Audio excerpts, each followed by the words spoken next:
Oh boy, it's June, and is it June ever? And we've got a bunch to get to today as well, as we usually do, coming up on a Wednesday morning. So let's get right into the previews and see what we've got. There's going to be another coup. The mainstream media tells us it's true.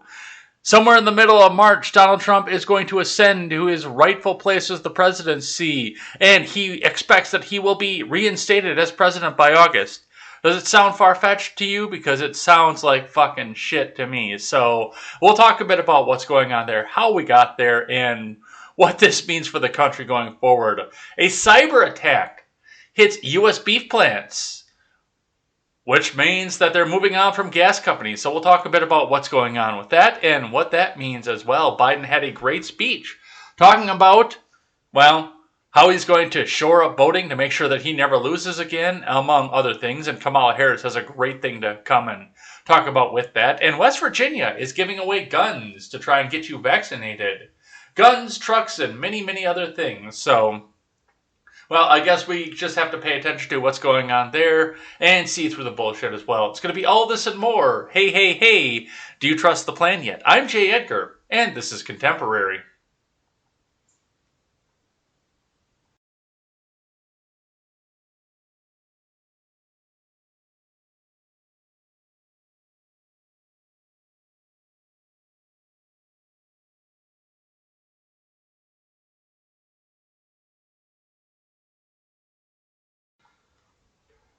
Guys, I fucking hate Pride Month. I hate Pride Month. And this has nothing to do, by the way, and I gotta start with just a little bit of a rant on this, but this has absolutely nothing to do with whether or not people go back and fuck whoever they want to fuck or marry whoever they want to marry. I don't give a fuck about any of that. The problem that, and this is one of the biggest problems that I have with this when I go back and look at this, is first off, it's the kids thing. Because they're bringing the kids to these parades where a guy's walking around with a dildo shoved up his ass. But right at the beginning, and I had to get away from Twitter yesterday. I really did, because it's just disgusting. Because what happens on the first day of Pride Month? Everybody sits back and argues over whether or not pedos belong in the LGBTQ alliance. And people go out and defend it, and people go out and fight about this, and it's just disgusting. Leave the kids out of it. For God's sake, just leave the kids out of it. And we'll talk a bit more about this at the end of the show. It's just, I can't do it with Pride Month anymore just because of how bad this argument is. Yeah, absolutely. Go off and marry and date whoever you want to marry, date, sleep with, however many people you want to sleep with. That's fine. Once it's all between consenting adults. I'm not one of these religious zealots like Matt Walsh or Stephen Ignoramus that comes off and says that it's evil if you want to do it with a dude. I don't care. Just leave the kids out of it. But, that's where we started, and that was my black belt moment for yesterday, too. So I had to get off Twitter for that. I can't watch this. I can't see this dumpster fire happening. Do what you want, but leave the kids out of it. That's my rule for everything here. But, we've got to go from there, and we've still got a bunch of stuff to get to with this as well. And before we get started into any of this, head on over there and check out my friends over at the Freedom Scoop Media Group. Now that I've just condemned them all to being shunned by their proper liberal society, go over there and check out my friends. We have great shows such as The Generational Gap, The Freckles and Brit Show, The Daily Ignoramus, The R-Rated Conservative, The Breakdown with Birkenhoff, and much more coming up here. Head on over there and bookmark our website because we are under construction, but we're coming back up in the near future. Pardon our dust. Go over there, though, and check out and bookmark freedomscoop.com. Once we get back up and running, you will find great opportunities to either directly support or indirectly support through merchandise all of our great creators over there on the platform.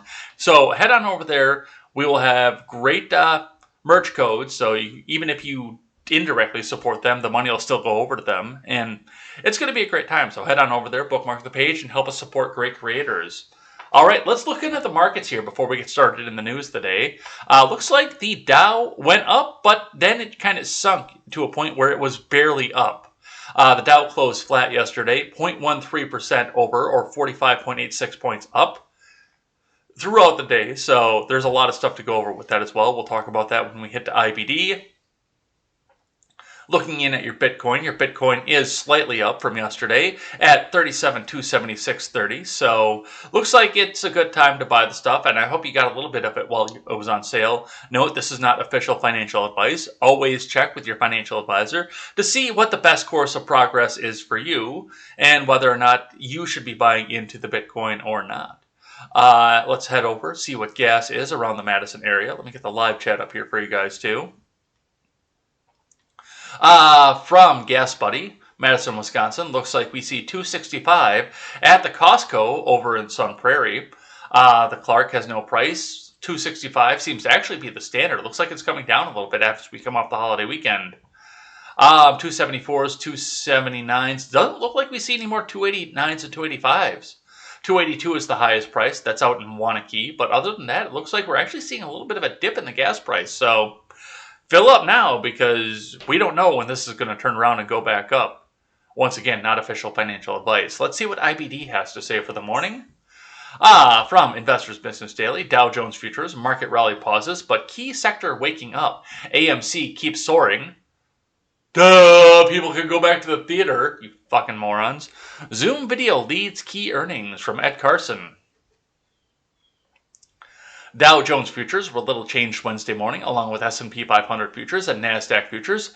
Zoom Video Communications and App stock were key earnings movers overnight. AMC Entertainment raced higher yet again before the open, with fellow meme stock BlackBerry also rising solidly. Could we get a new BlackBerry? Could that be actually a thing? I would love to see it. I really would, but you know, we'll see where the market bears and whether or not BlackBerry actually goes back out. You guys remember when BlackBerry was the cat's ass and you were the coolest guy around if you had a BlackBerry, and now it's like nobody even gives a fuck about BlackBerry, and they're using it as a meme stock anyway? I remember. I remember a lot of things. I looked over on Twitter before I got started, and John Bolton is trending because they hate John Bolton again because he's a Republican fucking war hawk. I hated him the whole time. But they hate him again because he's a Republican war hawk and he dared to be on the Orange Man cabinet. Hey, you guys remember when he hated the Orange Man because the Orange Man didn't want to go to war and you guys all fucking loved him? I remember. Pepperidge Farm remembers. The stock market rally closed narrowly, mixed Tuesday, retreating from opening gains. Sector rotation continued, with commodity plays in favor while software and medical names retreated.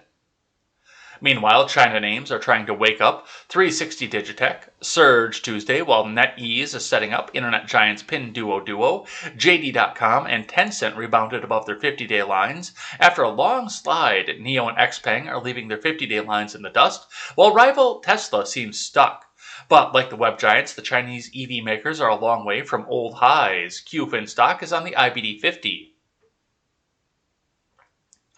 Zoom Video stock, Digital Turbine, Ambarella, and Hewlett-Packard Enterprise headlined after-hours earnings movers. Zoom Video earnings were better than expected, with guidance also strong. Zoom stock, one of the biggest 2020 winners, rose 2% in pre-market trade. Zoom stock fell 1.15% to $327.72 on Tuesday, far from its October peak of $588.84. You mean the time when they started locking everybody in their homes and everyone had to go to school? In the middle of the pandemic, because we couldn't dare be back out there, and we couldn't dare be seen going to school because we might be racist if we go do that. Digital Turbine earnings growth continues to boom when mobile monetization specialists guided up on sales. App stock climbed 1.5% early Wednesday, still well below its falling 50-day line. Digital Turbine stock rose 2.2% on Tuesday. Ambarella earnings topped views while the video processing chipmaker also guided up on sales. Amba stock popped 5% before the open, signaling a bounce from a near 50-day line. An aggressive trader could view that as an early entry. Amba stock edged up 0.75% to 101.13 on Tuesday. HPE earnings beat views, but HPE stock fell 2% in extended action, signaling a move below its 50-day line. HPE stock climbed 0.7% on Tuesday to 1607, just above its 50-day line, and slightly below a 1624 buy point from a base first cleared in late April. AMC stock has become the main attraction among so-called meme stocks, surging 22% in pre-market trading after being up more than 30%. Before the open, AMC Entertainment announced AMC Investor Connect to communicate directly With retail investors, shareholders who sign up will get a free large popcorn while attending an AMC theater this summer. On Tuesday, AMC stock leapt 23% after skyrocketing 116% last week. On Tuesday, the movie theater chain lost 8.5 million shares to Murdoch Capital, which reportedly sold them off almost immediately, calling AMC stock overvalued. AMC stock traded more than 508 million shares on Tuesday, accounting for a huge amount of overall New York Stock Exchange volume. While people are returning to movie theaters as pandemic fears and restrictions wane, ticket sales are far before pre-crisis levels. AMC was struggling before the pandemic. Among other meme stocks popular on Reddit, GameStop was flat, while BlackBerry rose 14%. On Tuesday, GameStop climbed 12% and BlackBerry stock 15%. Meanwhile, Etsy is buying Depop, a marketplace for secondhand goods, as well as some handmade crafts, for $1.6 billion. Depop is popular with Gen Z buyers. Well, I've never heard of this company, so I can't speak to that. But I'm also not Gen Z. And I also can't talk, apparently. Come on, man. I'm going to be the Biden talker, man. On the futures. Dow futures rose 0.1% versus fair value. S&P 500 futures edged higher, while NASDAQ 100 futures were flat. Remember that overnight action in Dow futures and elsewhere doesn't necessarily translate into actual trading in the next regular stock market session. All right, let's have a look at what Alpha Trader has to say, and then we will get into the big news of the day. Dow Jones, NASDAQ little changed as traders look for direction. From Yoel Minkoff. U.S. stock futures were muted again overnight following a flat session on Wall Street on Tuesday. The sit-tight mentality is being reflected in the broader market as traders continue to ponder inflation risks, rebounding consumer demand, supply bottlenecks, and red-hot manufacturing. Some other catalysts might have been seen in the coming sessions when the Labor Department releases its job reports on Friday before a high-profile FOMC meeting set for mid-June. Oh, I can't wait to see the jobs report, guys. That's coming, and we're probably going to have a nice big talk about that too. Yes, inflation will overshoot in the short term, but the Fed is cognizant of that risk, and they're looking at a dual target of full employment and inflation, said Carlos Casanova, senior Asia economist at Union Bancaire Privy in Hong Kong. So that has made investors less concerned potentially about the pace of Fed tapering this year, focusing more on the pace of reopening this year and leaving that concern about tapering for next year or beyond. That's a problem for future America.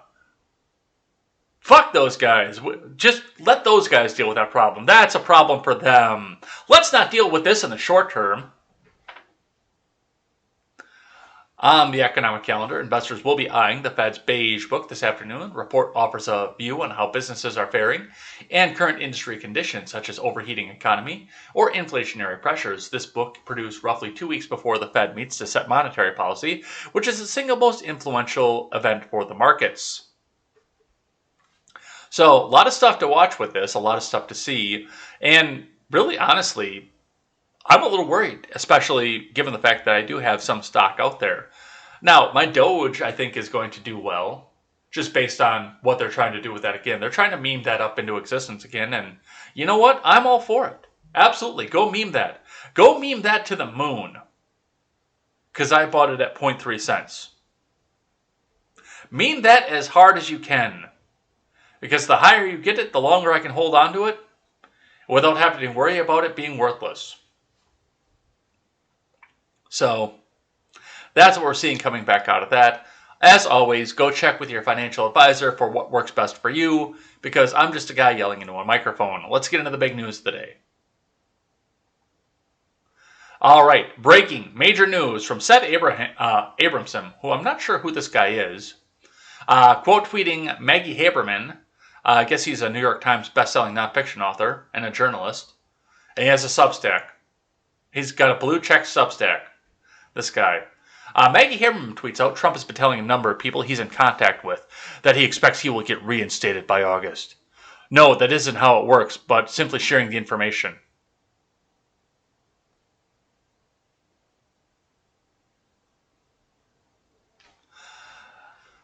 Seth Abramson tweets back out with that. Breaking news. Donald Trump is now privately confirming his support of a summer coup of the Biden administration. If the former president has engaged in even a single act to advance this treacherous plot, he's guilty of seditious conspiracy and must be arrested immediately.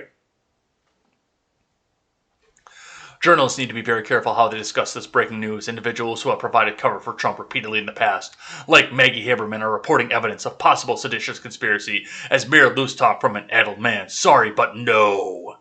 There are now efforts afoot in Georgia, Arizona, Nevada, and Wisconsin to delegitimize Biden's victories there. Meanwhile, Trump advisors Flynn and Powell are saying that once those victories are delegitimized, the military should move in. If Trump is in on the conversations, it's a coup attempt.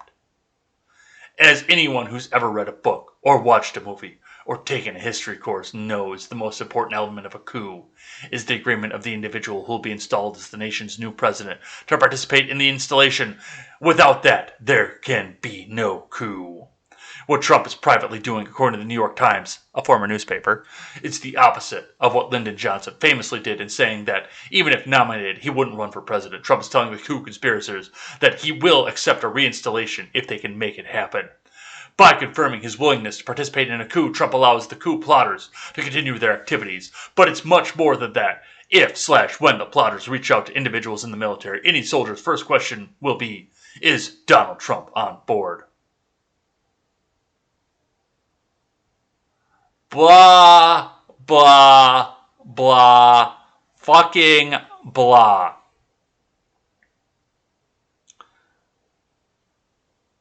I don't know how this person gets a blue check mark or why this person is employed with anything.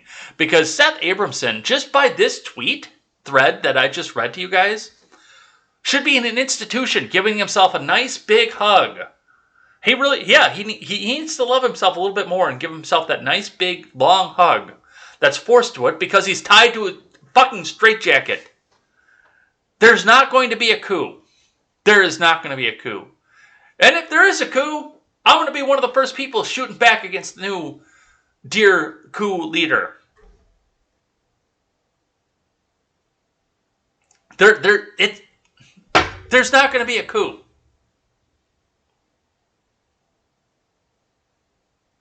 And furthermore, with Haberman, it's just fucking disgusting off of this. Trump's telling the number of people he's in contact with. They expect he'll get reinstated in August. You can't get reinstated in August. It doesn't work that way. There is a process to do this. And it does not involve a former president anywhere. No matter what the events of the outcome. And I said this, as soon as Biden came on, and he put his hands on the Bible, and said, I solemnly swear to man, come on, I swear to uphold the thing, man. As soon as he said that, he was the president, and no matter what happened with the count, no matter what happened in Nevada, no matter what happens in Arizona, in Georgia, in Wisconsin, in any of these other states, they can go back and find that 10 million ballots for Joe Biden were fraudulent. They can go back and find out that 70 million ballots for Joe Biden were fraudulent. And that's not going to bring Trump back. They can find out, this is what this means when Joe Biden put his hand on the Bible. Let me explain this to you. They could theoretically find out, and this isn't actually going to happen because there are enough Democrat fucking simps out there that will just vote for whoever the D is. Whoever has a D behind their name, a glass of water behind with a D on it, can get the votes from some of these Democratic simps. But just in theory, they could go back out and find out that there actually wasn't a single vote for Joe Biden at all, anywhere.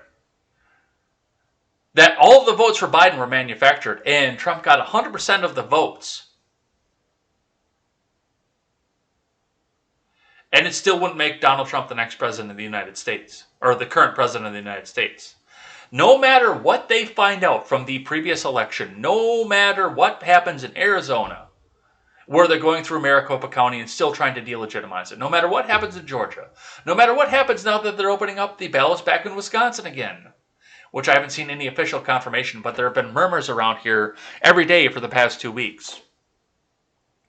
No matter what happens, Joe Biden will be the president until January 20th, 2025, or he kicks the fuck off, whichever comes first. He will be the president until that point. Unless that's the only thing that would prevent him from doing this would if they were to come back out and find out, just in my scenario, that he didn't get a single vote, that 100% of the vote went to Donald Trump, and he didn't get a single vote. Everything else on there was a write-in for Bernie. Everything else that didn't go to Trump was a write-in for Bernie or Elizabeth Warren or somebody stupid like that. He would probably get impeached and convicted and removed from office. Kamala would probably go with him, likely, but that would be a question for the courts, because she was on the same ticket, and Nancy Pelosi would become the president. There is no path to Trump being the president right now. There is none. But the people like Seth Abramson are going to continue to run with this narrative because then they don't have to talk about the stupid shit that Joe Biden says. I can't believe I wasted that much time on this rant. Let's keep going. From Business Insider, Trump is telling people that he thinks he'll be reinstated as president in August, according to a report from Jake LaHoot. Former President Trump has been telling people he thinks he'll return to the White House as the sitting president by August, the New York Times, a former newspaper reporter Maggie Haberman tweeted on Tuesday. Haberman, who broke some of the biggest stories of the Trump administration and has been covering him for decades, added that Trump has been laser focused on election audits in states whose results he is still trying to overturn. The anti-democratic conspiracy theory has been bubbling up in fringe conservative media for several months. It has no basis under the Constitution or any legitimate legal framework. MyPillow CEO Mike Lindell has been a prominent proponent of the theory. A former Trump attorney, Sidney Powell, also floated the idea at a QAnon conference over the weekend. The anticipation of a Trump reinstatement on a certain date could spread further among the most dedicated Trump supporters. The calls to overturn the 2020 presidential election on January 6, for example, gained steam through a pro-Trump bus tour by a fringe group and led to an insurrection at the Capitol. Lindell has said August is when he would go to the Supreme Court to present evidence he's acquired that would be so convincing that the justices would be forced to reject the 2020 election result. A podcast from the former Trump advisor Steve Bannon has amplified the conspiracy theory, as Lindell and others have gone on the show to promote it with minimal pushback. Well, yeah, they're kind of talking to an echo chamber at that point. The podcast is influential among GOP lawmakers hoping to avoid a primary challenge while seeking re-election. Trump's lawyers and other Republicans filed dozens of lawsuits related to the election. All failed. All failed to be heard, by the way. Not failed. So, yes, insiders getting in on this conspiracy theory, too. If you can find me a recording of Donald saying this to somebody, I'll listen. I will listen to it. But as far as this goes, I mean, my friend Sewell pointed this out, too, that this sounds a lot more like... this sounds more like somebody's coming out here and saying, oh, well, he was saying... He probably said this jokingly to somebody. Somebody overheard it and then went running to Maggie fucking Haberman. He probably said something offhanded due to the fact that Biden has been doing such a shitty fucking job as president. And then somebody heard it and said, oh my God, he's going to make a coup. I have to tell Maggie Haberman, of all fucking people. Maggie Haberman was probably the only person who would listen. But no, there's not going to be a coup. Donald Trump is not going to be the president in August. This is not how any of this works. Let's keep going.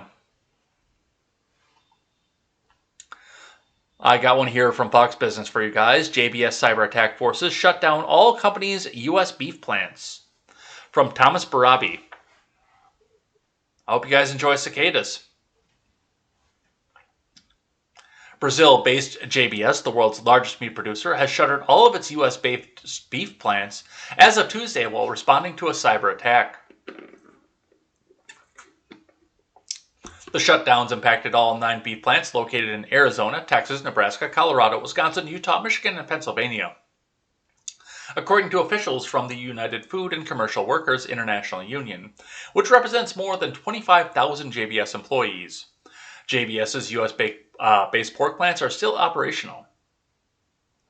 The shuttered plants produce nearly 1/4 of U.S. beef supply. In total, JBS employs more than 66,000 workers across 84 U.S.-based locations. I think I know where the one in Wisconsin is. I think I know the people involved in that one. I'm not going to say, but I think I know.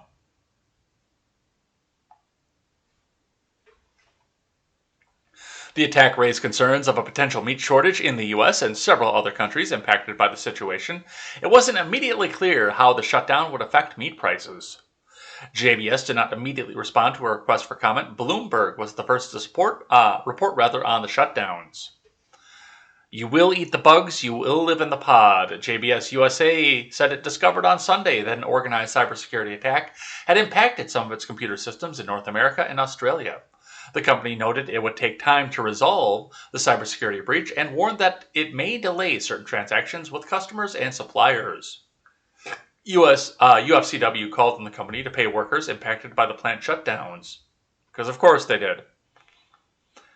As the union for JBS meatpacking workers across the country, UFCW is pleased. JBS is working around the clock to resolve this. The UFCW is urging JBS to ensure that all of its meatpacking workers receive their contractually guaranteed pay as these plant shutdowns continue, UFCW International President Mark Perroni said in a statement. JBS has yet to publicly disclose that it was targeted by a ransomware attack. The White House said it was aware of the situation and indicated a criminal group likely based in Russia was believed to be responsible. It's always fucking Russia. And it's interesting, because right before we go into Memorial Day weekend, we see the fuel get attacked. And now we see the meat get attacked. Are you seeing a pattern here? And these seem to be the same industries that progressives attacked this last time around. Are you seeing a pattern here? Should I spell it out to you a little bit more? First and foremost, I don't think that this is a outside group anymore.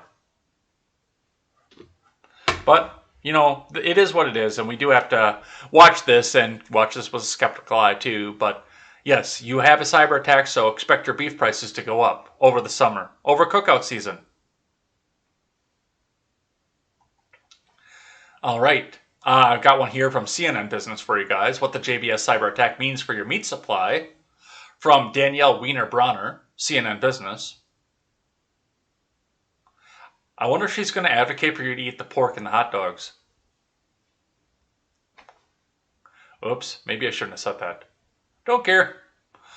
American shoppers may want to brace themselves for yet another possible supply crunch, this time with meat. JBS USA, the country's top beef producer and second largest producer of pork, suffered a cyber attack this weekend, prompting reported shutdowns at company plants in the U.S. and globally. What do you want to bet there's going to be some panic buying of meat today? On Tuesday evening, an official from the United Food and Commercial Workers Union said all U.S. JBS beef plants are shut down. However, JBS released a statement Tuesday night indicating most of its food plants will be open on Wednesday. Given the progress of our IT professionals and plant teams have made in the last 24 hours, the vast majority of our beef, pork, poultry, and prepared foods will be operational tomorrow, said Andre Nogueira, CEO of JBS USA. The company also said that JBS USA and Pilgrims were able to ship products from nearly all of its facilities to supply customers. The USDA has reached out to meat processors across the country after the ransomware attack to encourage those companies to accommodate additional capacity and help keep the supply chain moving. The agency said it is talking to food, agricultural, and retail organizers to underscore the importance of maintaining close communication and working together to ensure stable, plentiful food supply. Does fallout from the attack mean a tighter meat supply ahead, and as a result, higher prices? That depends on how quickly the issue is resolved, according to experts. Even one day of disruption will significantly impact the beef market and wholesale beef prices, Steiner Consulting Group, which specializes in commodity prices, wrote in a note on Tuesday. Partially that's because of the high demand for burgers and other beef products during Memorial Day weekend. Retailers and beef processors are coming from a long weekend and need to catch up with orders. To make sure to fill the meat case, they suddenly get a call saying that product may not deliver tomorrow or this week. It will create a very significant challenge, Steiner explained. The attack could also limit pork supply availability and push up pork prices in the near term. Steiner said, the group that noted that we think this is a major issue, but much will depend on how long the disruption persists. Steve Meyer, an economist with commodity firms Kearns and Associates, agreed that 1 or 2 day disruption could cause wholesale meat prices to jump, but the problem is resolved within a few days. He said restaurants and grocery stores are unlikely to pass those costs on to customers. They would probably absorb those in the short run, Meyer said, as long as there was a light at the end of the tunnel. If it takes longer to return to normal, say a couple weeks, customers might start to feel the impact. Then you're probably going to have some buyers, whoever depends on JBS for their supplies. That probably could be short product, he said. In that case, for consumers, it would depend on where the local grocery store sources its meat. If they buy it from JBS, then you might see some shortages. If they don't buy it from JBS, you might not see anything at all. Now is a good time to consider the fact that you should be checking out your local meat market, which most of them are taking their meats from, I know around here it's IBP, International Beef Products, which I believe is associated by JBS, but even still, you can get in with some of your local slaughterhouses. You can go in and check out, get some hanging quarters. Every meat market that I know of in the area has a backup plan with the local farmer. They would much rather get it from IBP, International Beef Products. They would much rather get it from there. But if it came down to it, every single one of them could go down to a local farm and start buying up cows and steer. Not necessarily cows. Cows are usually for dairy. But they can go definitely start buying up steer and stay supplied for a long, long time. So, ditch the grocery store, go buy local, if you can. And let's move on. All right. 4 shot as gunfire erupts outside a bodega in Brooklyn. An investigation is underway after 4 men were shot on a street corner in Brooklyn on Monday night. The gunfire erupted just before 8 p.m. at the corner of Hancock Street and Knickerbocker Avenue. Investigators say the shooting stemmed from a dispute that started outside a bodega. A 25-year-old man was shot in the back, a 24-year-old man was shot in the chest, a 38-year-old man was shot in the arm, and a 29-year-old man was shot in the leg. 3 of the victims go to the hospital on their own, and they're said to be stable, rather. So far, no arrests have been made, and the investigation is ongoing. So, not a lot of information here, but, as we sit back and we start looking more into the gun control agenda, we are going to start seeing a few more of these happening around the country, whether they're reality or false flags. We are going to start seeing more and more of this stuff start to happen because, we've got an agenda to keep and we've got to make sure that it happens no matter what. But this one here, just reading this here, I read this a couple days ago. I completely forgot to bring it in for the show yesterday, but this just screams false flag to me. I read this and I said, this guy was a fall guy. This guy got set up for this one. Caryville man arrested after officials intercept plans for mass shooting at Walmart. From Gerald Tracy. The FBI, Texas DPS, and Kerr County Sheriff's Office have arrested a Caryville man they say planned to carry out a shooting at a Walmart. Coleman Thomas Blevins, 28, popped up on the KCSO radar last week, so the office reached out to Blevins. According to the KCSO, it confirmed Blevins was planning a mass shooting after speaking with him. In a message KCSO intercepted, Blevins allegedly threatened to shoot up the Walmart, which location was not released. Interesting. Blevins was arrested on Friday on a terrorist threat warrant.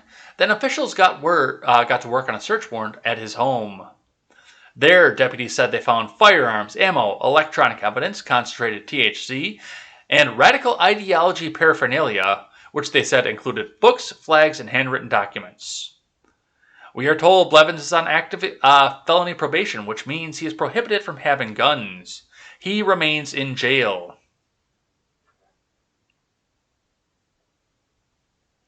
The case reminds us that we need to always be vigilant. Many think that can't happen here, and it was well on the way to happening. Sheriff Larry Letha said, "Our investigators did outstanding work in this case and possibly saved many lives." The plot interrupted in this case is unthinkable. We appreciate the assistance of all of our law enforcement partners, including the FBI, DPS, KPD, and Secret Service. We'd also like to remind the public, if you see something, say something. The KCSO is working with other law enforcement professionals. We will continue to stop threats to our community and bring those responsible to prosecution. I see a flag that appears to be in Arabic. I don't recognize. I see a Confederate flag. I see a couple of other flags I don't recognize. The Turner Diaries, various other books out here. Let's blow this up and see what else is on here. But I look at this here, and all I see is a massive false flag. Fall Guy. That's what I see for this. I don't buy a second of this. I do not buy 1 second of this story.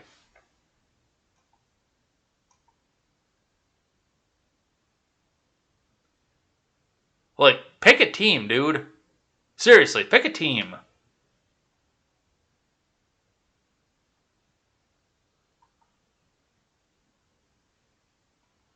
But that is what it is, that apparently he's going up for a long, long time.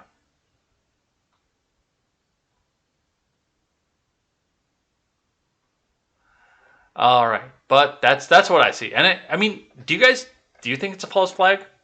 Do you think this guy was actually going to go shoot up a Walmart, or do you think that he knew something else and suddenly he had to be removed from polite society in a hurry?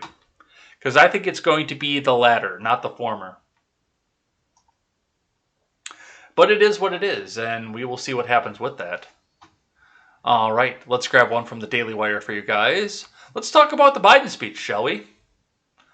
From the Daily Wire, black entrepreneurs just as capable as whites, but they don't have lawyers or accountants. From Daily Wire News. First things first, do we have video? We have video. Let's lead into this. President Biden faced criticism on Tuesday over remarks. Hey, you can't criticize Biden. That's fucking racist. If you do anything against a Democrat, that's racist. President Biden faced criticism on Tuesday over remarks that he made while speaking in Tulsa, Oklahoma on race-related issues, saying that black entrepreneurs were just as capable as white entrepreneurs, but they don't have lawyers or accountants. Let's listen. The data shows young black entrepreneurs are just as capable of succeeding given the chance as white entrepreneurs are.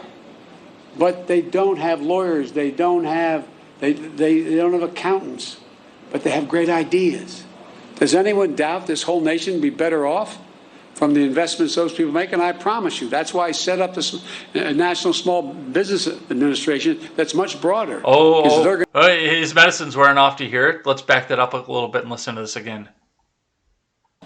From the investments those people make, and I promise you, that's why I set up this National Small Business Administration that's much broader, because they're going to get those loans. The data shows young black entrepreneurs are just as capable of succeeding given the chance.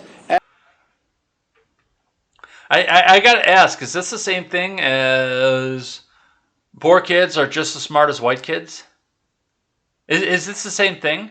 At what point do we accept the fact that our president, our commander-in-chief, the person who holds the nuclear codes, is a vegetable?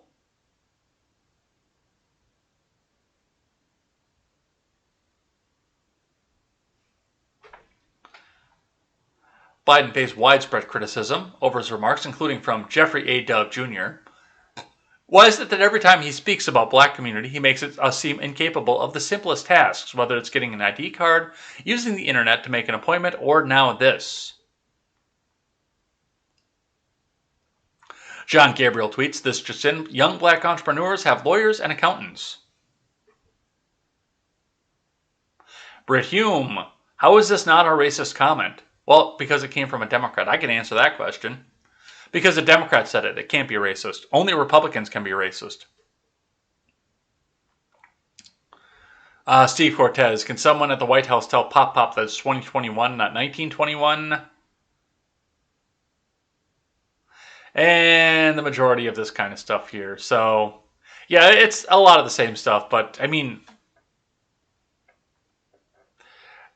this happens every time he gets up to speak. Every single time. Every time he gets on a stage in front of a microphone, he says something sexist, racist, pedophilic, creepy. And we wonder why he sat outside of the campaign trail in his basement for the entire campaign season. All right.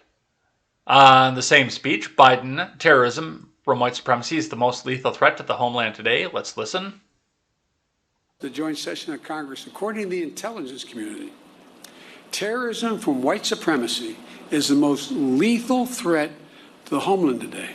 Not ISIS, not Al-Qaeda, white supremacists. The joint session of Congress, according to the intelligence community, terrorism from white supremacy is the most lethal threat to the homeland today. Not pander, pander, pander, pander, pander, pander, pander. All right. What else do we have here? This is good here. Kamala Harris to lead Biden admin's efforts on voting rights from Jasmine Wright. This is just great. President Biden announced Vice President Kamala Harris will lead his administration's efforts on voting rights in a speech on Tuesday on the Tulsa race massacre in Oklahoma. The new rule comes as the Biden admin condemns efforts by Republican-led state legislatures to pass restrictive laws in the White House that the White House says make it harder for Americans to vote. Calling the state bills an unprecedented assault on our democracy, Biden recognized that he was handing Harris a tough job. Well, I mean, all she has to do is do her job, like going to the border, and she should be fine, right? Right?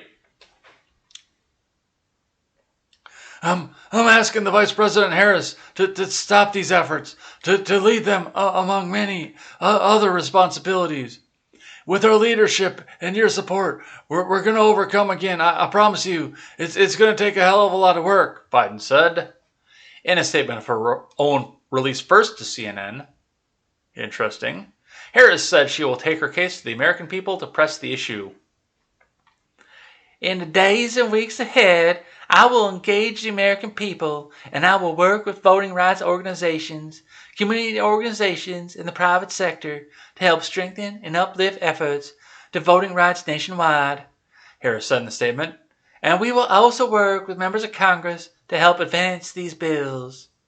The work ahead of us is to make voting accessible for all American voters and to make sure that every vote is counted through free and fair and transparent process.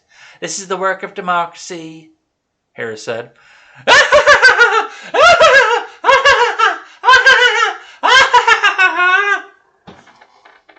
She also finished with that. Earlier Tuesday, the White House Press Secretary Karine Jean-Pierre told reporters aboard Air Force One that the latest state bill, Senate Bill 7, passed by Texas Republicans, is part of a concerted attack on our democracy being advanced in state houses across the country on the basis of the same repeatedly disproven lies that led to the assault of...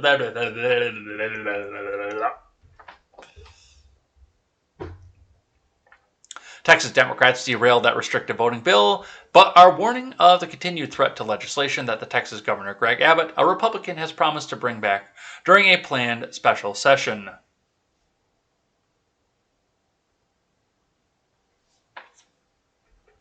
In a statement released on Saturday, Biden criticized the bill as an assault on democracy and wrong and un-American. In her own statement on Twitter, Harris used similar language, adding, "We need to make it easier for eligible voters to vote, not harder." Both the president and vice president have been vocal about voting rights, calling for Congress to pass H.R. 1, called the For the People Act and the John Lewis Voting Rights Advancement Act. The path through Congress for either of those pieces of legislation is shaky, and Biden took a jab at two members of his own party during his Tulsa speech as he discussed the slow pace of lawmaking.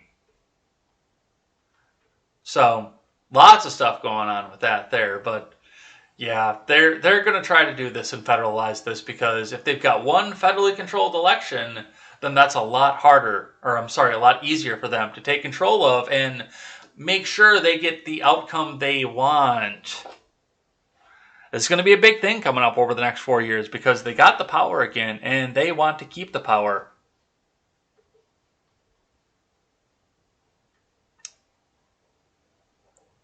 But we will see what happens with that. I got another tweet here for you guys from Sam Rubenstein, who of course has a rainbow flag with him. Unusually sharp jab at Joe. I'm sorry. I'm going to talk like Joe Biden here yet. Unusually sharp public jab by Joe at Sinema and Manchin signaled to them that they're now solidly outside the mainstream of the party on filibuster reform, and more pressure is coming. Well, they don't represent the Democrat Party. We had the same problem with Liz Cheney too, by the way. We had this absolute same problem with her because she thought she represented the Republican Party. No, she represents the state of Wyoming and the entire state, because there's not enough people in Wyoming for them to have more than one district. She represents the entire state of Wyoming, not the Republican Party. And Manchin and Sinema represent very, very red states. I know they keep trying to say the purpling of Arizona. Arizona is a very red state, and Kyrsten Sinema got elected in on a fluke. And while Manchin is a Democrat, he is a Democrat that's accepted by the people of West Virginia. Yeah, they're outside the mainstream of the party, but you know what they are doing? They're representing the people of the states that they represent. They're representing their districts, not the Democrat Party. I'm going to open this article up here, but I don't think that this shows any of what this, because this is just basically a general article about the speech. But roll call tweets out. Biden appeared to ding Senators Joe Manchin and Kyrsten Sinema in a speech as two Democrat senators who vote more with my Republican friends. Let's open this up and see what this is. Biden puts voting rights in Harris's portfolio ahead of Senate debate.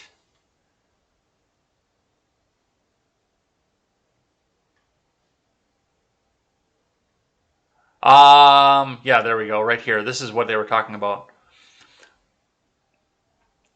June should be a month of action on Capitol Hill, man. I hear all the folks on TV saying, well, why doesn't Biden get this done? Well, because Biden only has a majority of effectively 4 votes in the House and a tie in the Senate, with 2 members of the Senate who vote more with my Republican friends, Biden said. That appeared to be a reference to Joe Manchin III of West Virginia and Kyrsten Sinema of Arizona, 2 Democratic senators who opposed changing chamber rules to eliminate the ability of a minority of senators to block legislation through filibusters. I mean, why the fuck wouldn't we want to go and sell our agenda? Why would we sell our agenda if we can just fucking cram it down someone else's throat?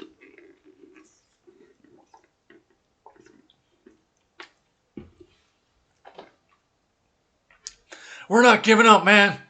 Earlier this year, the House of Representatives passed the For the People Act to protect our democracy, Biden said. The Senate will take it up later this month, and I'm going to fight like heck with every tool at my disposal for its passage. As Biden knows from his 36 years as Delaware Senator and 8 more as Vice President, a majority can change the Senate rules by using the nuclear option. In a 50-50 Senate, Harris, as a presiding officer, would make parliamentary ruling and potentially cast a tie-breaking vote if needed. You're going to regret it.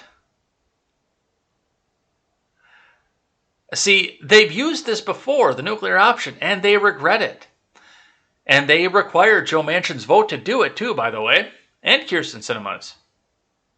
You're going to regret it. You're going to get your fucking cock slapped again. And I'm going to laugh. It's not going to happen this cycle, but it's going to happen. And I'm going to laugh my balls off. All right, let's grab one from the Hill for you guys. Harris shares advice for women she mentors from Jordan Williams.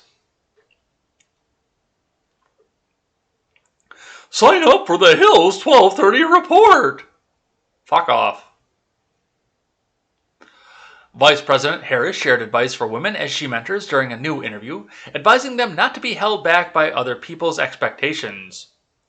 Harris sat down with MSDNC's Mika Brzezinski for an exclusive interview that aired on Tuesday on Morning Joe, which Brzezinski co-hosts. You know, Morning Joe, the Me Too story that turned out right. Pay attention to that clip because that's going to become important later. In a clip shared to Twitter on Monday, Harris listed off many things she has heard from people over the course of her career, adding that she encourages others to not take these words to heart. I eat no for breakfast, Harris said. So, I've been told many times during my career, many times, like, oh, you're too young. It's not your turn. They're not ready for you. No one likes you has done it before. I've heard all those things many times over in the course of my career.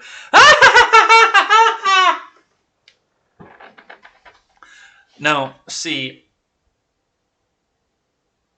it's the not saying no that advanced your career, Kamala Harris. See? It's not about the times that somebody said no, it's the times that you didn't say no that are the reason you're sitting where you are today. I said what I said.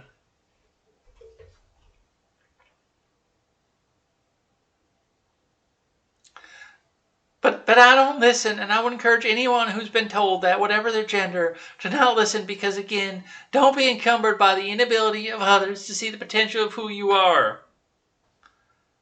You're a dictatorial tyrant who used prison labor and hid evidence to make sure that people stayed in prison for much longer to go fight California wildfires.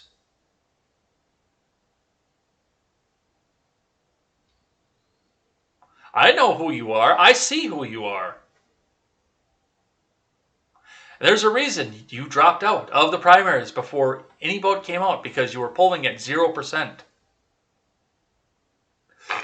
But let's keep going on this. From NBC News. Biden admin officially ends Trump's Remain in Mexico asylum policy. From Dara Gregorian. The Biden admin on Tuesday formally pulled the plug on former President Trump's Remain in Mexico policy, which forced tens of thousands of asylum seekers from Central America to stay south of the U.S. border until their claims were heard.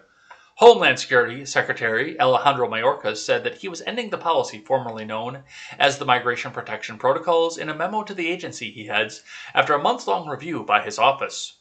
The Biden admin temporarily halted the program on January 20th, its first day in office, pending the review.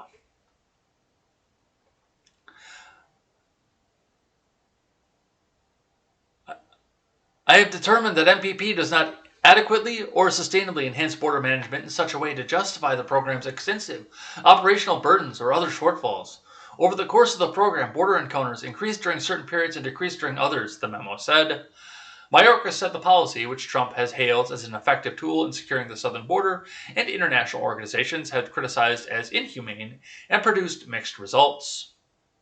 It is certainly true that some removal proceedings conducted pursuant to MPP were completed more expeditiously than is typical for a non-detained case, but this came with certain significant drawbacks that are cause for concern. Notably, the fact that the people can't come to the U.S. and come hide out, so they can be used as slave labor by Joe Biden's big fucking business buddies. Uh-oh. Did I lose? Am I off? I'm back on. I saw the wheel of death out of the corner of my eye.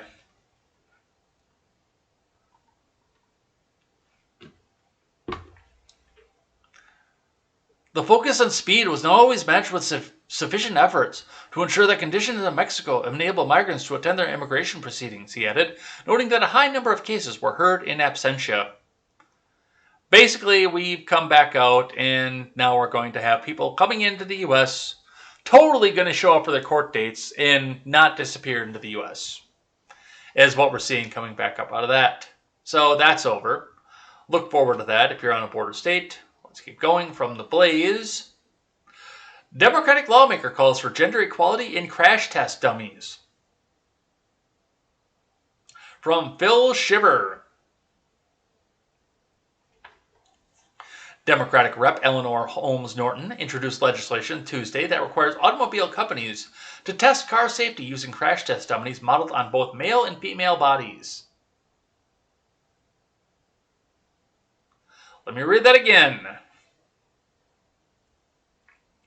Democratic Rep. Eleanor Holmes Norton of D.C., she's actually not a representative, she's a non-voting delegate, introduced legislation Tuesday that requires automobile companies to test car safety using crash test dummies modeled on both male and female bodies.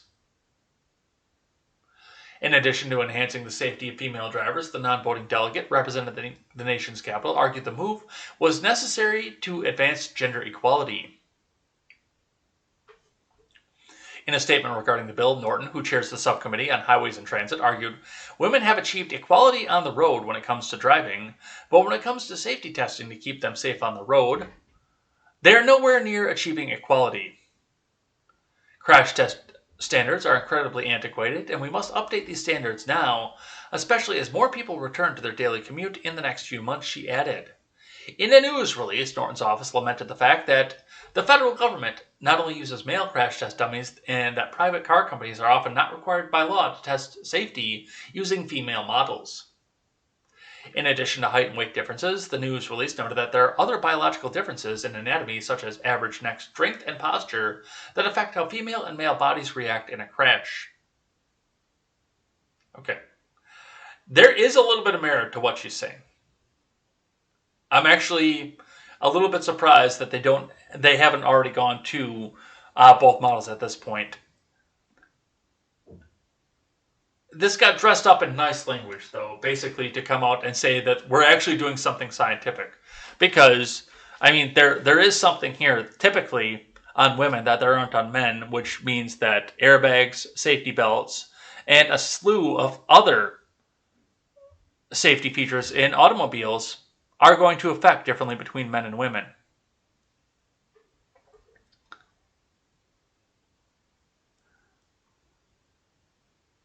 But the fact that we're doing this to advance gender equality on crash test dummies. Now, if she hadn't said that, I actually would have bought this as actually a good idea. Okay, let's go make sure that a seatbelt isn't going to cut off some chick's boob and have her bleed to fucking death because it swiped off her boob because she wasn't wearing a bra or something. I would be okay with that. But here we sit. This is all about gender equality. But there we go. From CNN. Breaking from yesterday, which I thought was kind of surprising here, thousands of emails from and to Fauci during the pandemic's early days were published. Here's what they show about him.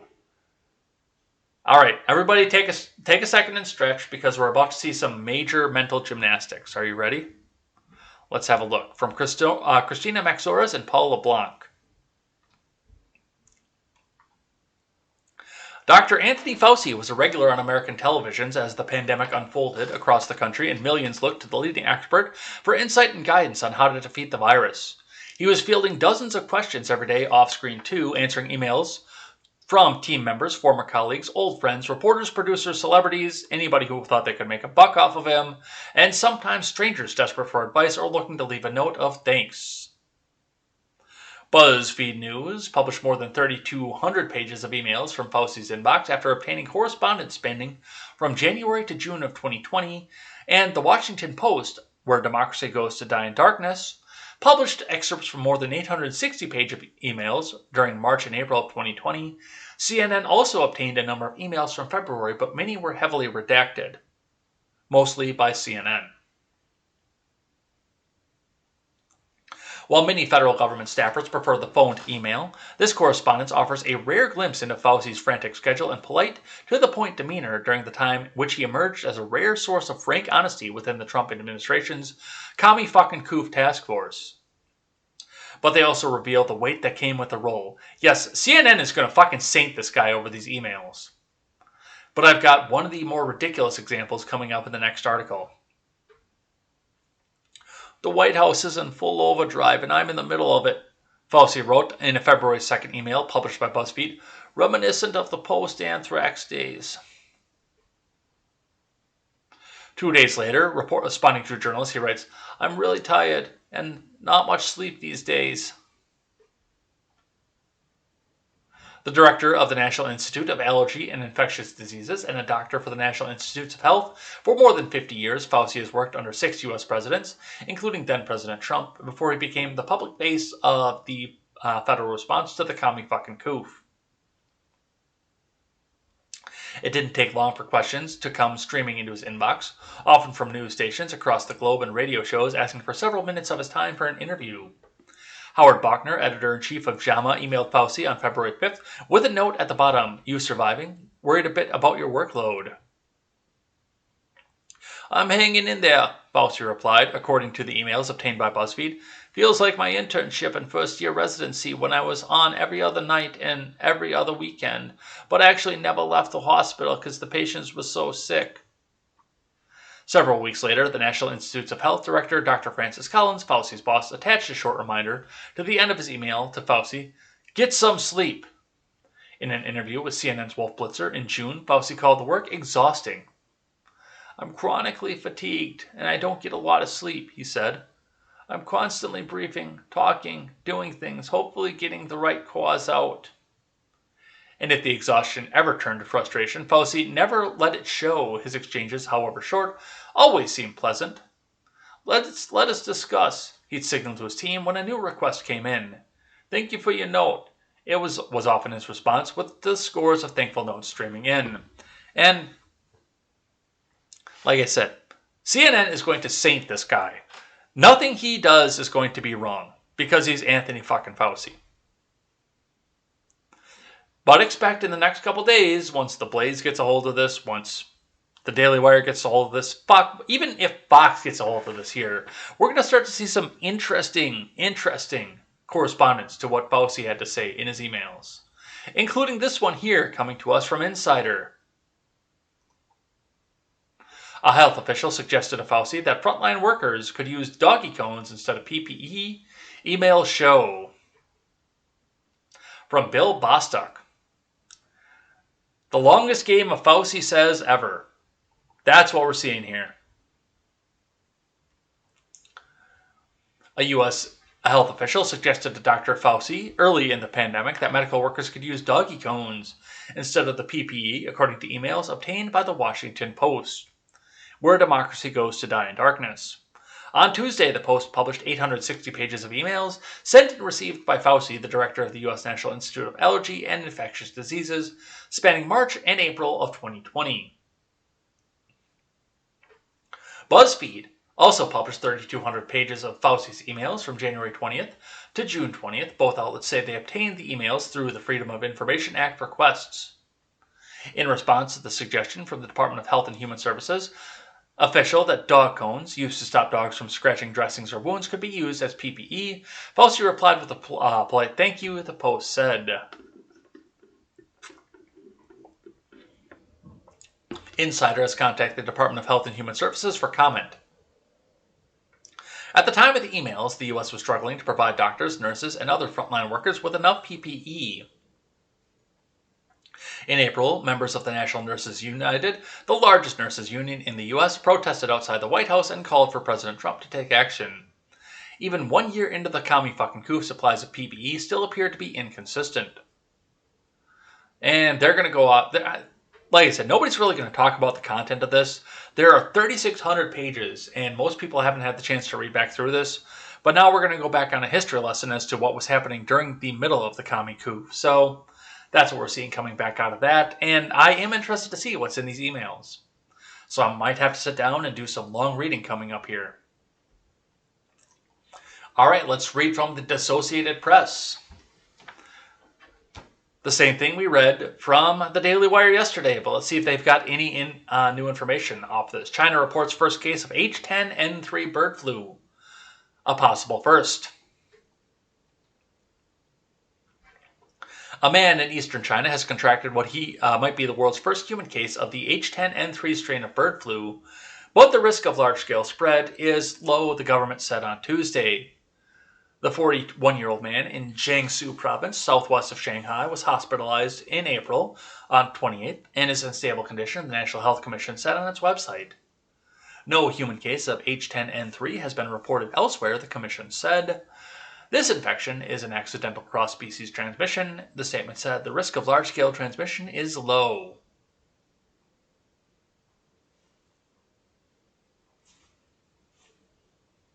I don't believe you. I don't. You're full of shit. Now, whether or not the media reports on what the transmission is and what happens with the transmission or anything else going along with that, that'll be another story. But when China comes out and says, "Oh no, this is not transmissible. There's no human-to-human contact. No." Bullshit. I don't believe anything that comes out of Beijing anymore at this point. Nothing, and you shouldn't either. Now, will this be the next Spanish flu? Probably not.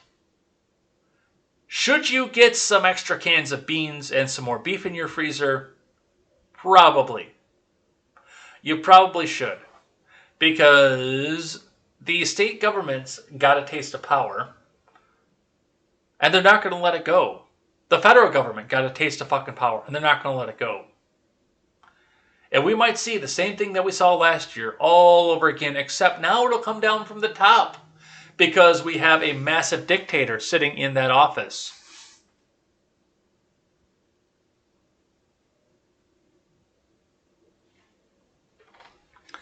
And I don't know what this is going to do, but if this starts to spread around, people are going to panic. So get your toilet paper now, get your cleaning supplies now, get your disinfectant now, get your hand sanitizer now, and get your food now. You have been warned.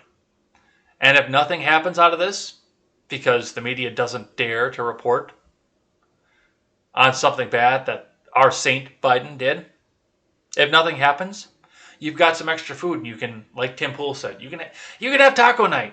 You know, we bought a bunch of beans at the beginning of all this, and we just had a really cool taco night, man. And don't panic by it. When I say go get your stuff, don't panic by it. Just go get your stuff. All right, from WSAZ News Channel 3. Guns, trucks, and $1 million. Governor announces new COVID-19 vaccine incentives. We got to get in contact with Spectrum here because losing half the frames is unacceptable at this point.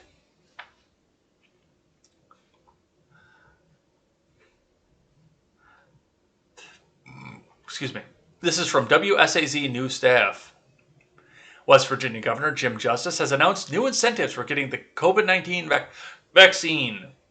The governor says the new program will be held between June 20th and August 4th. It starts on June 20th, West Virginia's birthday, and also Father's Day this year. A drawing will be held every week, Governor Justice announced Tuesday during a press conference. To be eligible, West Virginians have to get at least one dose of the Coup vaccine.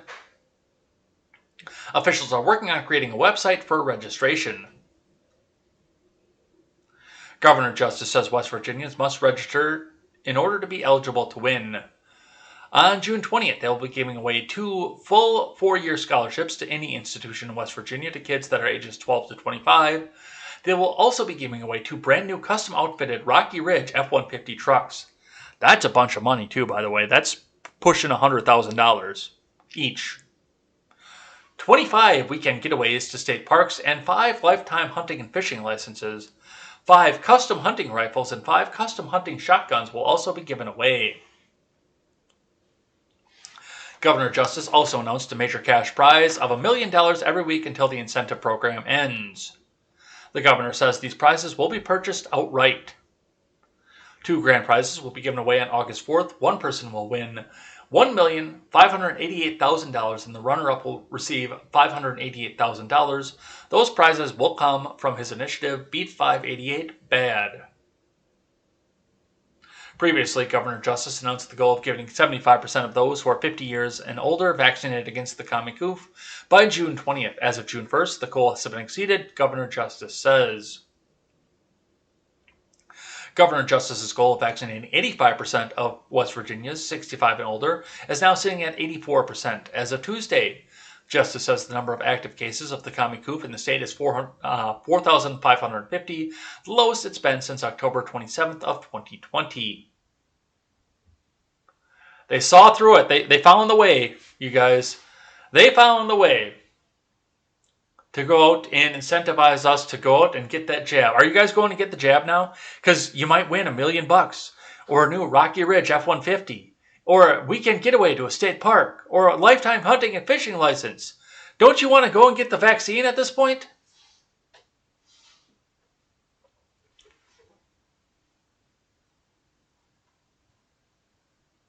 That's a bunch of money right there. All right, let's see. Speaking of which, Witchy Chick over on Twitter tweets out, "This is starting to look less like encouragement and more like desperation." Let's see, what else is out there? Kroger offering $1 million payouts, free groceries to encourage commie coup vaccinations from KTLA. Vaccinated fans to win 50 free Super Bowl 56 tickets as part of Saturday Night Global Event.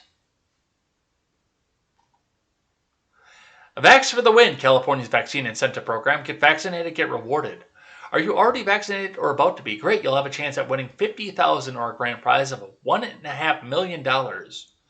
Not yet vaccinated against COVID-19? Listen up, get vaccinated as soon as possible to be eligible for $50 incentive card and other cash prizes. We want to thank you for helping us beat the pandemic in California. Your shot for a year of free flights. Free flights!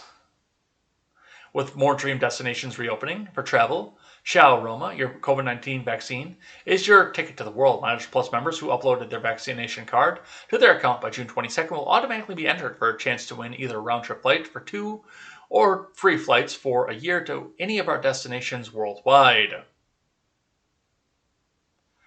Yeah, this is not... We want to do this for the health of people. This is desperation. We need to get this done for whatever reason or another. A free truck, $1 million, $1.5 million, weekend getaways, hunting and fishing licenses for life. This screams desperation. And it makes you wonder what the actual end goal is.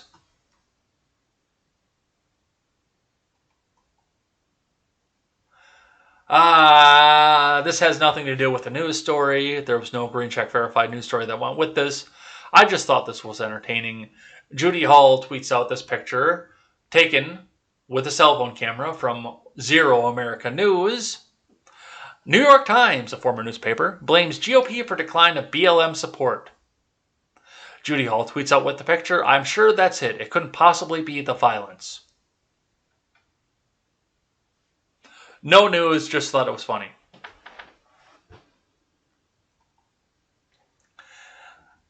My Snapchat lit up last night, and on the other end of it was this article in picture screenshotted format from the wonderful Elaine, who got a great laugh out of it, and I did as well, by the way. John Hinckley Jr., the man who shot Reagan, has a YouTube channel where he sings his own songs from Damar Baker over at the Washingtonian. John Hinckley Jr., who tried to kill President Reagan and stalked actress Jodie Foster, has found a new obsession, singing love songs and playing the guitar. Hinckley has recently gotten social media attention from a video posted of him singing a love song he wrote called Majesty of Love. Last year, Hinckley created a YouTube channel where he posts covers and his own original songs. He's got 4,150 subscribers and thousands of views on his videos since he started posting 5 months ago. The many comments under his videos, as well as Twitter discussions about his work, have been overwhelmingly positive and supported. However, Hinckley hasn't been successful with his music. He has anonymously posted his music online for the past few years, but received little feedback. In frustration, he went to court last year to request permission to post his music online under his own name. According to the Associated Press, Hinckley wants to use music to make a new name for himself. "I'm a musician. Nobody knows that," he said. "They just see me as the guy who tried to kill Reagan." Hinckley tried to become a songwriter as a young adult, but his efforts were unsuccessful. He later became obsessed with the film Taxi Driver and with Jodie Foster, who appeared in the movie. On March 30th, 1981, Hinckley tried to murder Reagan outside a D.C. hotel, calling it a love offering to the actress. He ended up not shooting Reagan in the lung and wounding 3 other people. Hinckley was not found guilty for the assassination attempt by reason of insanity and was institutionalized for 35 years. And now he's writing love songs. I wonder if I'll get a ding for this. Well, everyone, make sure that you are following a link to one of the alt text sites. I want to see if we can do this. Hello, everybody. This is an original song.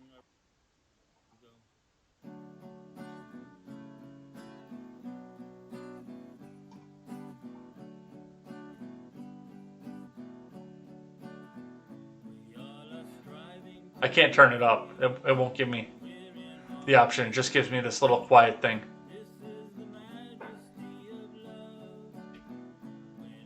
And full screen is unavailable where I can't get back to the volume control. That's crappy. And I don't want to go straight to YouTube because they will fucking ding me for that. They probably ding me for that already, but they will ding me for going over and pulling this up on the YouTube and going. But I mean, from the little bit of muted sound I could hear from here, it sounds good.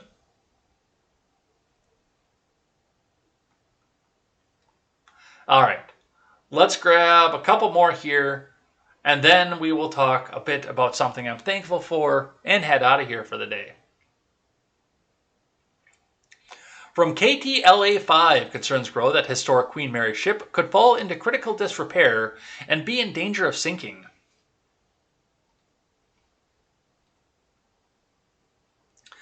From the LA Times, in the 85 years since its maiden voyage, the RMS Queen Mary has survived rogue waves, transatlantic crossings, and even a world war. For the last 5 decades, it's enjoyed a second life, docked in Long Beach, riding the waves of popularity, and tough times as a tourist attraction. But the historic ship is now facing its most challenging voyage yet. After years of neglect by a string of operators, the Queen Mary is so creaky and leaky it needs $23 million in immediate repairs, according to a trove of court documents and inspection reports released last month. There is growing concern that if something is not done soon, the ship could fall into critical disrepair and be in danger of sinking. By the way, this comes to me by Brit via the Freckles of Brit show, who is very glad that she got a chance to stay in this when she was younger. I'd never even heard of this until just yesterday, but yeah, it's kind of lame that something like this that could be this much of a historic icon just kind of falls to the wayside and falls into disrepair and could be to a point where it can't be used by anybody anymore. I love historical stuff. I'm not a big touristy guy, but I do love historical stuff. And I hope I get to see it at some point. It's a catch-22 for me.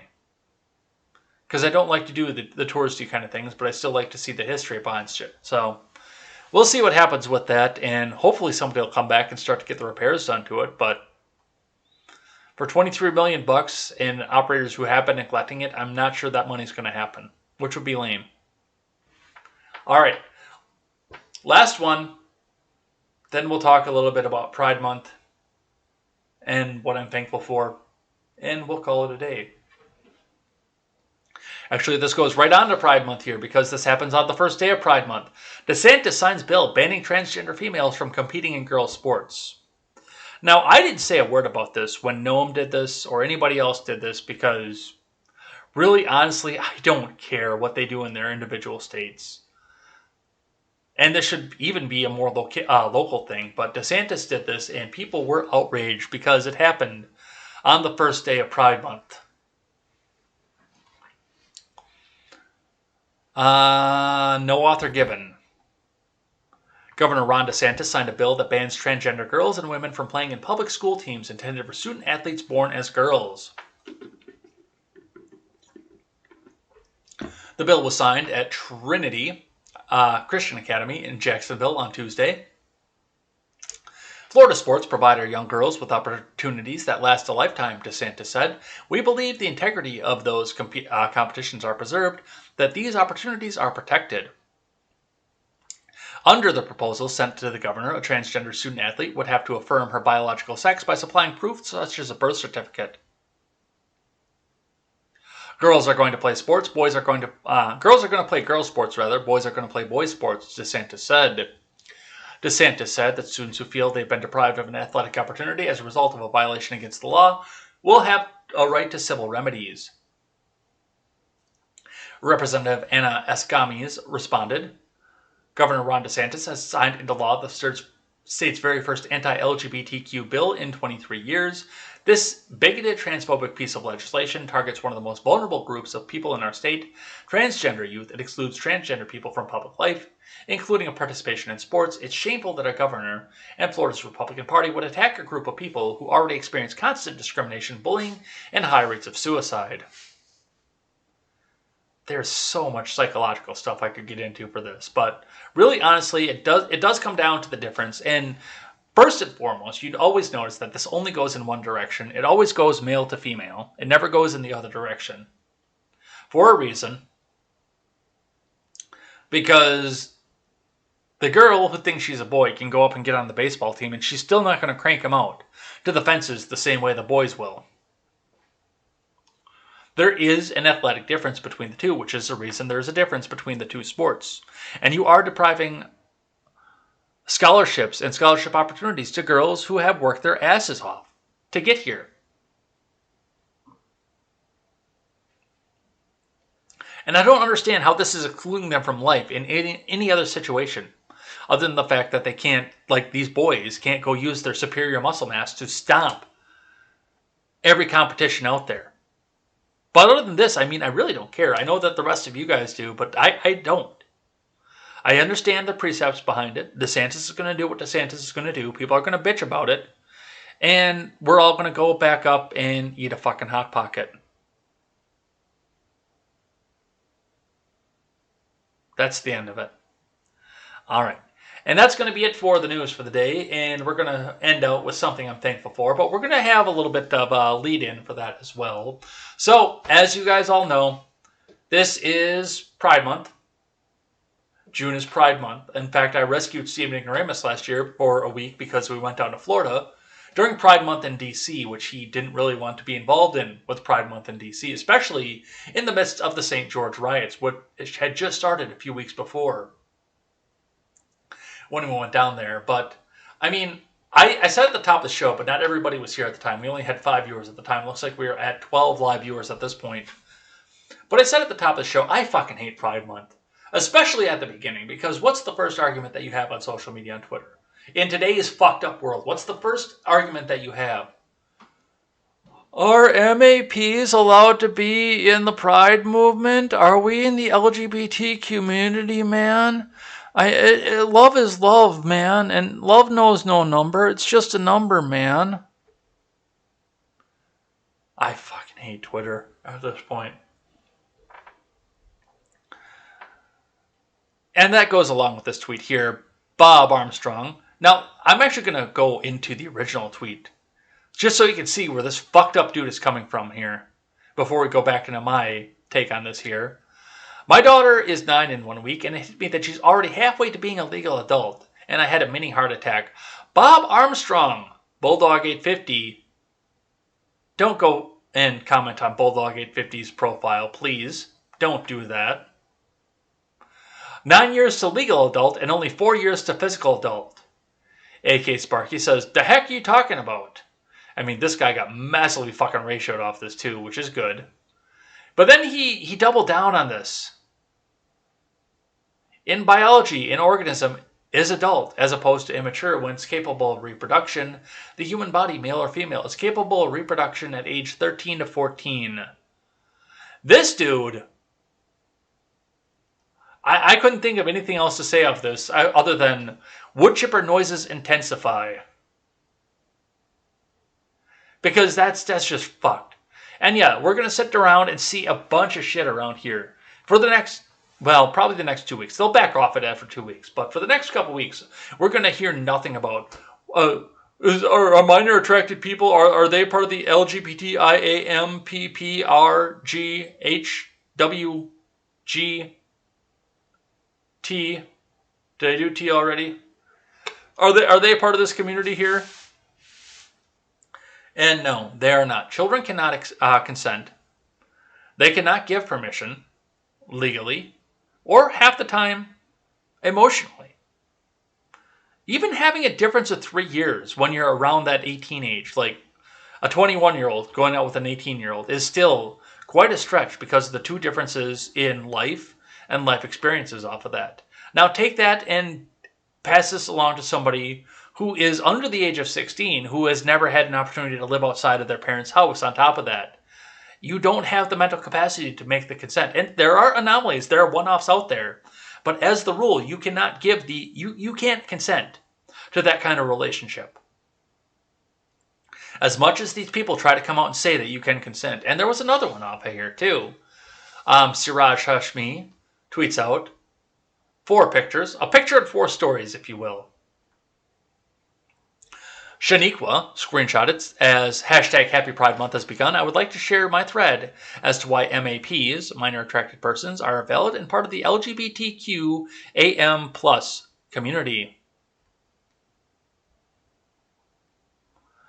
I've had consenting relationships with minors before where we were both parties were happy and engaging with sexual activity. I'm 27 and he is 15. Wood chipper noises intensify. Siraj Hashmi says, uh-oh, with the writing. The list was the only option, which I don't care for lists to begin with, and a story in 4 words, Shaniqua is suspended. Because she's out there admitting to, well, illegality in and of itself. So why am I thankful at this point? Well, I've got a lot to say about this here. I'm very thankful for a lot of things, especially when it goes with family, and especially going with the lifestyle that I've chosen for myself, to live outside the city, to live, well, I mean, the city is just a few miles over there. But to live outside the city, to live out in a more rural setting, and to know that, like, my nieces and nephews are in a situation where everybody knows everybody, so if something does happen, somebody's going to disappear really quick. And everybody around there knows that too. If something were to happen, somebody's going to disappear. I don't have to worry about them, and I'm thankful for that. Because this shit is creeping. It really is. It's creeping into everyday discourse, and these people are going to try and force themselves into the LGBT alliance. And I've moved out of a place where, living in the city, you might start to see some of this shit. And I don't have to see it. I know it's coming. I know we can fend it off for as far as we can, but getting out of the cities, getting into the rural areas, you're not going to see as much of it anymore. And I'm thankful for that, because this is horrifying. 27 to 15, there is just so much bad that goes on there too. It's a situation of control, and I know a thing about situations of control. When somebody is in the minority party, in the control side. Now, at the point where I was at, it was both consenting adults, and I was actually the older of the two, but still in a situation where I lost control. But now you take my experiences where I was a full 30-year-old legal adult and had experience that I could still stabilize myself afterwards, versus somebody who's never been out of the house, never been able to go and do this. This isn't about love, this is control. And I'm glad that it's most likely that most of the people in my immediate family are never going to have to deal with something like this. I'm very glad for that. I'm thankful for that. And that's what it's going to be. That's what we're going to leave it on, too. So, with that, we're going to head on out of here. I got to throw some music up. Where's my music? There's my music.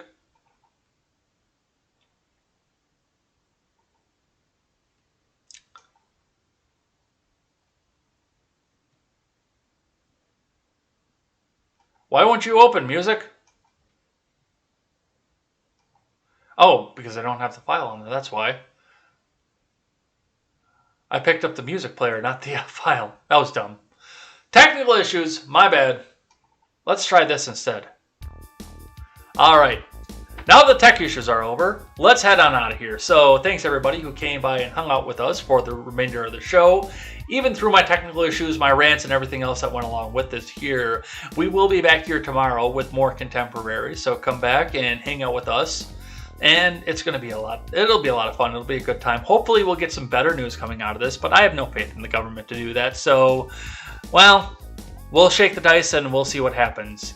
Otherwise, we will have a weekend stream this weekend. I'm going to be on at 5:30 to give a little retirement party to the old laptop that held up this program for the entirety of this program almost here. Now that we've got the command center going on here, I want to give it a proper send-off because I've complained about my laptop numerous times. I have come back out and said, it's horrible, I hate the fact that I have to do this, but really, honestly, that laptop did more than it ever should have, given the processor and the RAM and everything else that was equipped onto there. And we got to give it some thanks. And it brought me you guys, too. So come join me, 5:30 Central Time on Saturday, for a nice retirement party for the old HP laptop. It's going to be a great time. Looking forward to that as well. So hope to see you guys here tomorrow for more contemporary. Those of you on Twitch, stick around on Twitch here. No, don't stick around on Twitch here because we don't have any Stephen Ignoramus yet. I'll host somebody here, but stick around on Twitch. We'll still go back and raid somebody. Otherwise, we will see you here tomorrow for more contemporary. Until then, I'm Jay Edgar, and this is Contemporary. Take care.